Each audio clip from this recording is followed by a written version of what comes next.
So I'm reading Bonhoeffer right now, and never have I been more reminded that history repeats itself, especially for those who do not read it or know it. And it's so interesting to me that the conversation between progressives and fundamentalists, which would be like our modern day conservatives, has really not changed, at least not in the last 100 years. And with this most recent fracture on the right and all of the Nick Fuentes, Candace Owens, Tucker Carlson madness that we've seen happening, actual racism happening, actual gossip and rumors and conspiracy happening, actual misogyny happening, and so many people are defending it. And at first I was so shocked by this, but then what I thought about was the fact that, okay, let's do some math for a second. We have 4% of the United States that has actual biblical worldview, and we have 77 million that voted Republican.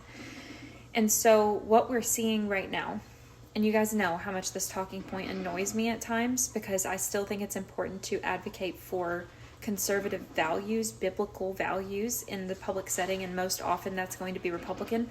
But what we're seeing right now is a manifestation. It's the outworking of Christless conservatism, and that's why we're seeing the fracture on the right. And what I think happened is that we were thrown so much of this Christless conservatism talking point, the racism talking point, the misogyny talking point, all of these things for so long, that now that it's actually happening, we are recoiling a little bit, and we don't really want to talk about it because it's kind of uncomfortable, but we need to. We don't want to actually be the people that don't critique our own side, right? Because that's what we were told for so long. So we don't want to actually fall into that trap. And when we don't have the Holy Spirit, we can't have balance. We're never going to have balance. We're going to be controlled by the pendulum. It's going to swing really far to the left, and then it's going to swing really far to the right.